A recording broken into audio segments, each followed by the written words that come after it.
Mental health awareness in the workforce is growing, especially in male-dominated professions like the fire service. In the second report of a three-part series, KNWA's Caitlin Zoner looks at the impact of repeated trauma on firefighters. There's a reason why John Bob Holtz joined the fire service. On the other side of the truck, make sure everything over there is good. There's never 2 days the same.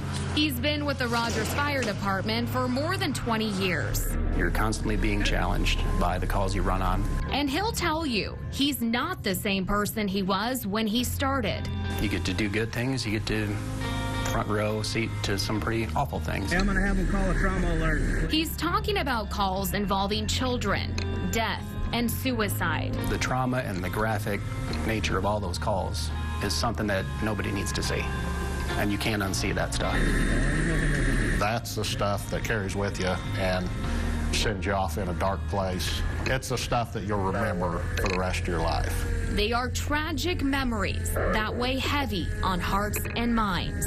If you are a layperson or in the public and you think of the worst thing you've ever seen or experienced and how that impacted you as an individual, and then think about going to work every day and seeing that 3 to 4 to 5 times every time you go to work.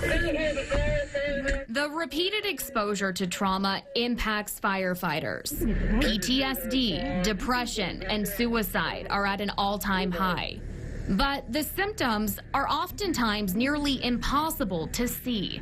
We're supposed to be able to handle this stuff. Nothing will break me.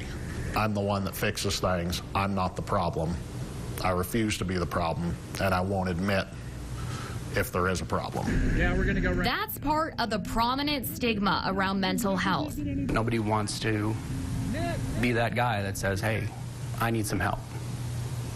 Because we don't need help by trade. But it's a conversation that needs to be brought to the forefront. I don't know that anything's changed in the fire service at all over the years. I think now there's just a heightened awareness and people are starting to take notice of, hey, yeah, this does impact people. While the stigma surrounding mental health is evolving, there's still a long way to go. It's not a technical problem that we can throw dollars at or we can buy a widget to make it better. If we can't change people's attitudes and get them to change their mindset, it's never going to change. There's a reason why John Bob Holtz joined the fire service.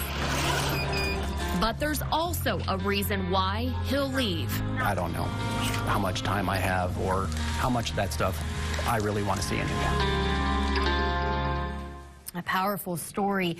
That was our Caitlin Zoner reporting. Be sure to tune in tomorrow night at 10 for the final report of our three-part series. We examine the need for more resources to help firefighters struggling with trauma.